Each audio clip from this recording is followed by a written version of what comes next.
awesome. But sad for them at this time. Well, we are in the last of the series, Raising Kids. And so by this stage, if you have been to any of them previously, you are aware that it's not just for parents, this series, because we're all God's kids.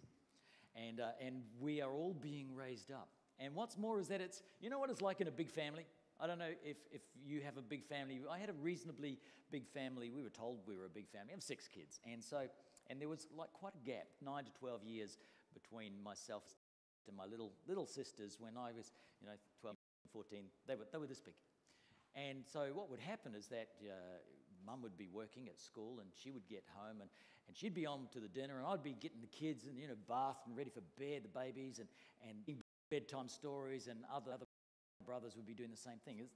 That's what big families do, don't we? We just sort of, and in the middle of the night, if it's thunder and lightning, I'd be like, oh no, 3, 2, 1, bang, bang, there's 2 kids in my bed with little freezing cold hands saying, ooh, your knees warm, David. That sort of thing. And that's kind of like us as a church. We are a big family, and we are helping to raise each other, even though we're not the parents.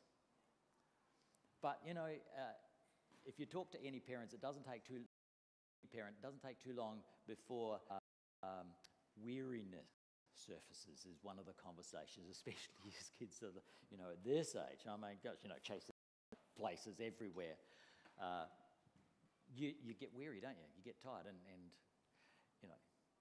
I don't need to tell a young mum about feeling worn out at the end of the day after chasing a toddler for 13 hours, 15 hours, however long they stay awake. It's always too long, whatever it is.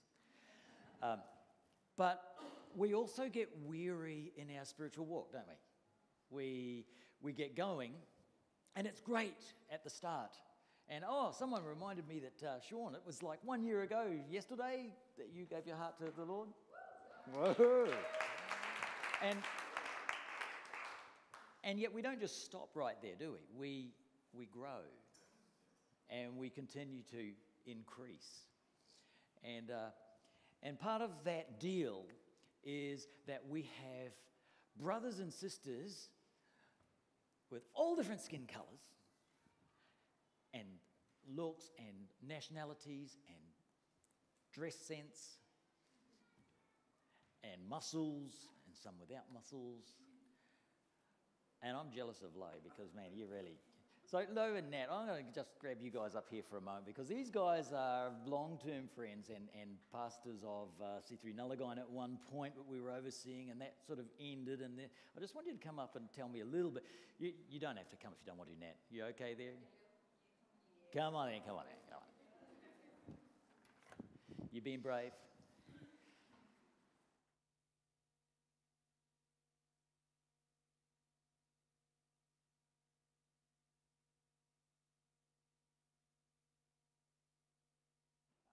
You've just planted a church out at Jigalong, haven't you? Yes, about 10 years. Okay. Tell us a little bit more about that then. Okay, so from Darwin, so we've been in WA for 12 years, and the first place we got to was Jigalong. God dumped us there. It wasn't a very pleasant place to be. It's a community that's full of dust. And when we got there, then God started talking to us to start up a church. So we started up a church under the tree, not like here. Mm-hmm. That's cool. So tell me just what happened. Oh, my turn? Yeah, okay, your turn. Yeah, what just happened this last 2-3 weeks that is a big event for those guys? Okay, so we took the leaders that were in Jigalong, and we had taken them to national conference, and they became official pastors out there. But yeah. Pastors of C3 Jigalong. So Walter and Lennis and AG and Maria. Yeah. So some pretty intense stuff going out there. It's awesome, eh? Yeah. Yeah. So I was just checking up, because Jigalong was the area, wasn't it, that was the last known place where the Indigenous come out of the that had never met white fellas before, and I was just checking it out, and it says, we never seen a white fella before. And this was 19... Can I just get everyone up, standing up for a moment? I want to illustrate something to you, right? If you were born after 1984, sit down. Okay. Okay, it's hard for you to work out, right? Okay, but if you're born after 1984, sit down. So, this is how many people were alive when the last known group of vintage, you may sit down, came out of the desert and saw white people for the first time. And that's crazy. Yeah, so it was when we were there starting up a church. You can hear me, I speak loud. Yeah, they're very local people.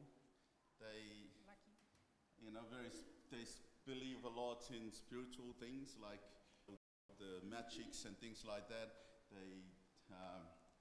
They have very strong belief in that until when we got there, God started moving his power also through one lady that got her out of the wheelchair, and that's when the people's mind changes from their believing in their cultural things into believing in God now. Wow, that's awesome. Let's just thank Lone Nap.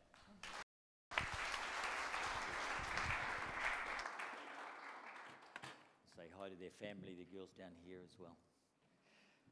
So we are going through a story at the moment of Samuel, and it comes out of 1 Samuel. My wife has read ahead into King Saul, which is also in there, but I'm going to go back to where we're up to, chapter 4 in 1 Samuel. And what we've got is, we've got just a little bit of background if you haven't been here earlier. We've got Eli was the old priest, and in his 60s, 70s, we're not quite so sure when, his young sons were bad priests. They were misbehaving. They were doing such things as sleeping with the young women at the front of the tent of the temple, instead of and stealing, basically stealing the food from, publicly stealing, just going and taking people's food and saying, "Give it to me," in front of people as they're coming to worship God. And so they were doing the wrong thing, and God sent them warning after warning. Well, he already had the first 5 books of the Bible as a warning and a guideline on what priests were supposed to do, and they were just blatantly flaunting all their priestly rules. On the flip side of that story, we've got Samuel being raised up, and his mum and dad Samuel's mum couldn't have children. Eventually she did have Samuel, and she had promised to give him to God. And so he was given to God at a young age of 3 or 4, and then he was raised up under Eli. And you've got Eli's actual sons that were just off the rails, bad, and Samuel was the total contrast, Eli's adopted son, and he was growing up and being an amazing young man and a servant of God. So you've got that whole contrast going on. And then Samuel actually gets told a warning by God. God comes and speaks to him, says, "Warn Eli yet again that he must intervene with his family." And he didn't. Eli just couldn't do it. Although Eli was a good man, he was not a good father to his kids. And we can see that good people can be bad parents, or good people can be bad at, you don't necessarily, you're not good at everything. But what this last little story kind of wraps up for us is that it shows that you can only get away with so much for so long. And it's a sad little story, and it's sad that the way it ends, but it's an actual recording of what actually happened. So I believe we must go there. So here we are. Now the Israelites went out to fight against the Philistines, and the Israelites camped at Ebenezer, and the Philistines at Aphek. The Philistines deployed their forces to meet Israel, and as the battle spread, Israel was defeated by the Philistines, who killed about 4,000 of them on the battlefield.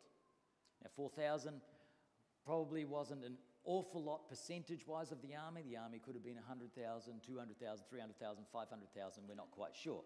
But 4,000 men was a loss, and they got chased and they ran. And so when the soldiers returned to the camp, the elders of Israel asked, "Why did the Lord bring defeat upon us today before the Philistines? Why did God let us lose?"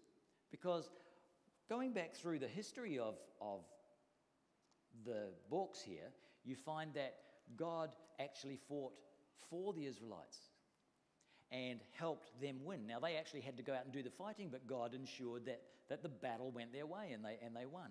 And this is what they're used to. But now they're puzzled. Why did the Lord bring defeat on us today before the Philistines?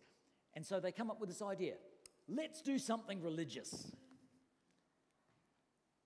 So, let's bring the Ark of the Lord's Covenant. The Ark was a box in which some the Ten Commandments, the stones of the Ten Commandments, and Aaron's budded rod and a few other miraculous items were placed inside. It was all covered in gold, and it had gold angels over the top with wings over it, and it was like the religious icon of Israel at the time. If you've watched Indiana Jones and Raiders of the Lost Ark, it looks something like that. But that's, fictitious story and just for enjoyment only.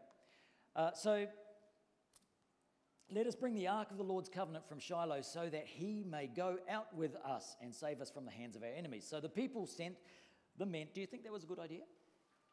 Going to get the box?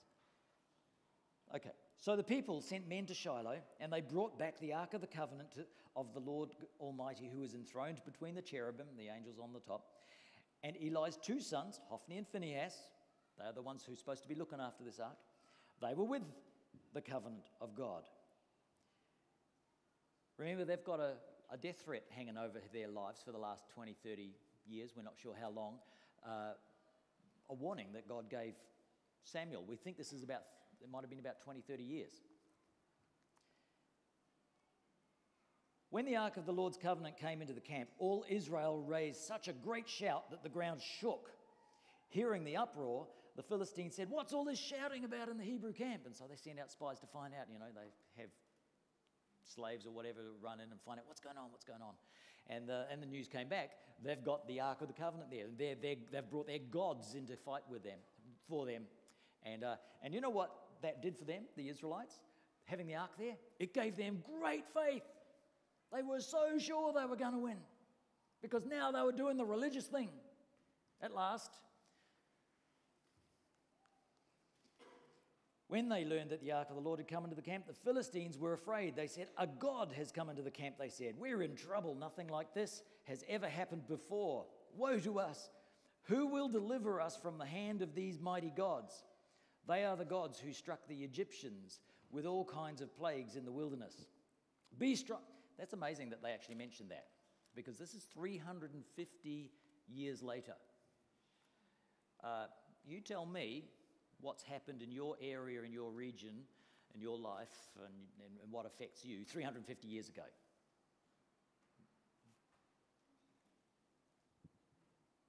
We've got the benefit of Google, right? And TV and everything at our fingertips. That must have been some legendary memory that the Philistines, the enemies of the Israelites, knew what had happened back then. So this is, they are the gods who struck down the Egyptians. Be strong, Philistines. Be men, or you will be subject to the Hebrews as they have been to you. Be men and fight. So the Philistines fought, and the Israelites were defeated, and every man fled to his tent. The slaughter was very great. Israel lost 30,000 foot soldiers. The ark of God was captured, and Eli's two sons, Hophni and Phinehas, died. That same day, a Benjamite ran from the battle line and went to Shiloh with his clothes torn and dust on his head. And when he arrived, there was Eli, the old man, sitting on his chair by the side of the road, watching because his heart feared for the ark of God. I find that very interesting, that Eli's heart was fearing for the ark of God, not for his sons. I think that maybe Eli had given up hope for his sons, that the prophet had come first of all, and then the vision had come to Samuel, and Eli had lived the last 20 or 30 years knowing my two sons are going to die on the same day and I don't know when. There's no hope for them. God has said there's no hope, and there was no hope. And so he was living basically a hopeless existence as a parent. It can't have been nice. And what's more, by this stage, he's completely blind. So You know how it is when you're wrapped up in your own thoughts and your own feelings and your memories, and it just goes round and round in your head, and you can't really escape something bad that's happening to you. Imagine being blind at the same time, so you can't even see anything. There's no new sights coming in. You're just completely in your own mind, and he would have lived with that. But at the same time, he was still fearing for, respecting God, and hanging for the ark of God. So when Eli heard the outcry, the whole town was in an upcry. Eli heard it and he asked, "What is the meaning of this uproar?" The man hurried over to Eli, who was now 98 years old, and whose eyes had failed so that he could not see. And he told Eli, "I have just come from the battle line. I fled from it this very day." So we know that there's been a period of time between this story and the previous story, because previous it said his eyes were fading and he could barely see. Now he's completely blind, so a period of years. I don't know how long it takes to go blind, but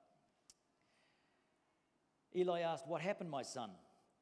The one who brought the news replied, "Israel fled before the Philistines, and the army has suffered heavy losses.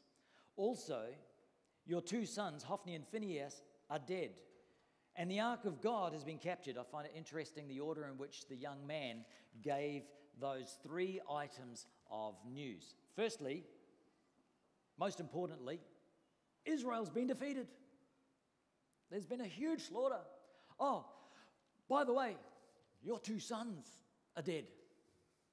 And then lastly, and the ark's been captured. See now, Eli's heart was the opposite way round. If Eli was giving the news, it would have been, the big item was the ark of God's been captured. And then his 2 sons maybe, and then Israel, I don't know. But whatever the case, it was the ark of God that had Eli on edge. And it says this in verse 18, when he mentioned the ark of God, Eli fell backward off his chair by the side of the road, by the side of the gate. His neck was broken and he died, for he was an old man and he was heavy. He had led Israel 40 years. We spoke earlier that the evidence of their misdeeds as a family, Eli and his 2 sons, was that they were getting older and fatter, and it has nothing to do with our current understanding on diet or fat today. It just had to do with, this is the evidence of your eating. This is the evidence of your sin. And so Eli here, an old guy, I don't know how he broke his neck. Maybe he fell off and he rolled and his body clicked his neck. Maybe his head hit a wall and folded him forward. I don't know. We're not told how it actually happened, but we know that his neck was broken and he died instantly. And in some respects, I think that might have been the mercy of God. 98. In some respects, I think that might have been the mercy, because we think, oh God, you've killed his 2 sons. Maybe God waited until he was 98. That's very old. Maybe God was merciful to the sons of Eli for that length of time so that the man could live a full life, the old guy, and raise up Samuel and do as good a job as he could do in the raising up of others. We don't know. But if that's the case, then we have to understand that this length of time speaks of the grace of God. And I'll tell you something else about the battles. The Philistines and the Israelites, they went out to battle. They did that every year. We know that from somewhere else where it said, and it was the time when kings go out to battle. That's hey, let's get season, yeah. Episodes, and winter's over, let's go and have some battle. That's what they did. It was just part of the looking after of your property. You'd go out and you have a few fights. And then that means when the people of Israel, the elders of Israel say, "Why did the Lord bring defeat on us today before the Philistines?" That means that for all these previous battles, for the last 20 or 30 years or however long it was, God has been upholding them and blessing them in his grace. In other words, not because you deserve it, Israelites, not because you're serving me, Israelites, but because I love you and I want to give you as long as possible to shift and change. And in the end, Eli is 98 and he's going to die any day now anyway. And God says, I have to finish what I promised. I have to show Eli because otherwise the prophecy and it will remain sort of in his eyes. If he dies before the two sons do, then the prophecy kind of failed in some respect. And so it happened. And it's harsh in some respects, but what we as people must take from this is that life is harsh. It is. And what we can look at this little spiritual story and see, not only spiritually but physically, mentally, what you sow, you reap. It's a law.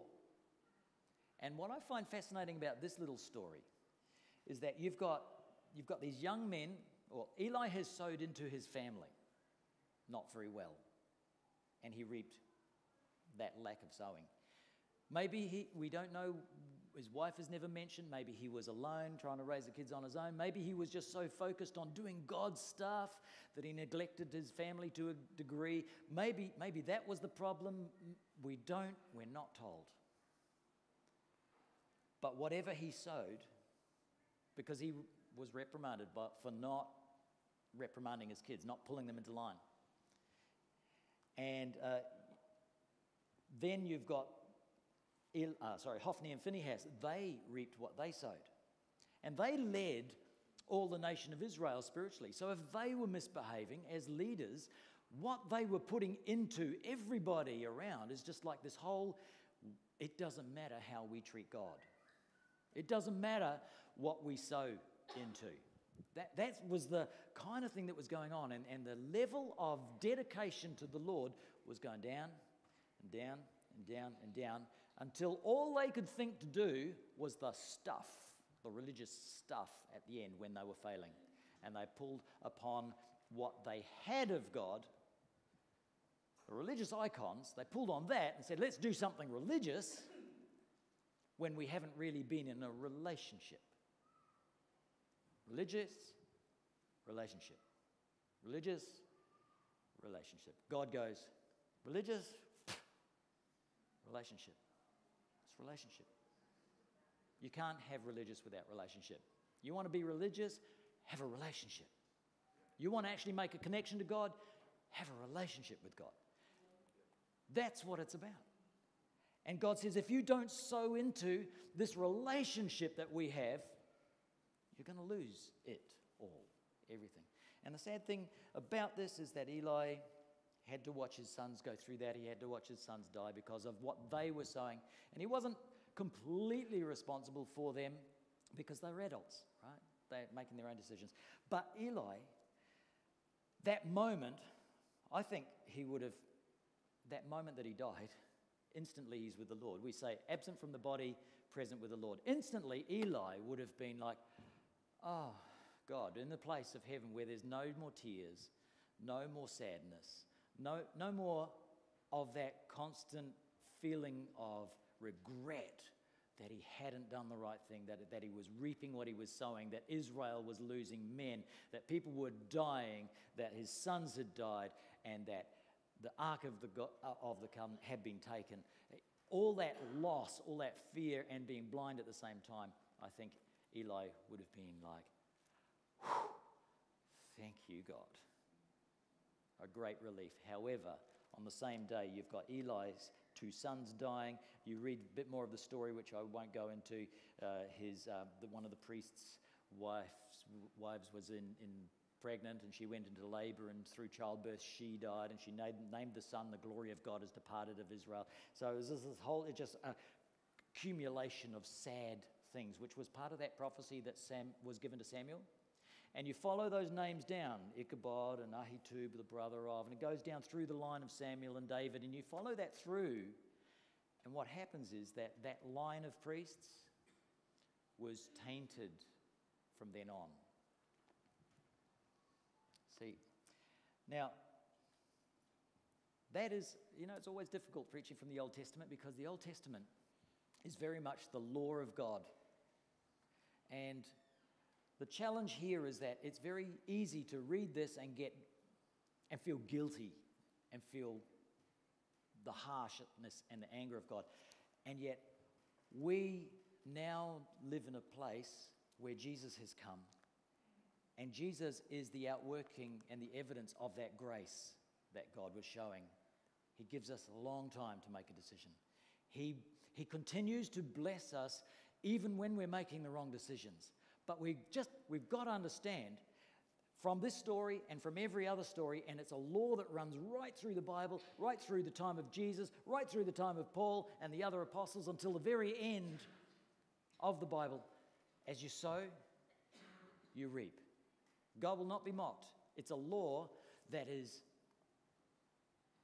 you can't break it. What you sow, you reap. If you sow to the New Testament puts it this way, if you sow to the flesh, in other words, if you sow for your own satisfaction, you'll reap the destruction of that satisfaction. But if you sow into the Spirit and into the spiritual, you will reap of the spiritual. And you'll reap of the benefit. If you put those desires and things that you want and that war against God's desires, if you put those desires first, then you'll lose what God's blessings and benefits are. But if you put them to death, then you have the life of Christ. And so I wrote a few things down that I just want to bounce out of and read out. And it's this. So it comes from Galatians 6:7. Do not be deceived. God cannot be mocked. A man reaps what he sows. Now, it's a powerful little verse, and of course, a man just means man or woman. It means anybody, baby, child, whatever. You reap what you sow. And this is not the only verse, it's just the one I chose, because there are actually many, as you sow, you shall reap. With the measure, Paul says, with the measure that you sow, you will reap. If you sow a little, you'll reap a little. If you sow a lot, you'll reap a lot. Now, Paul was talking about finances.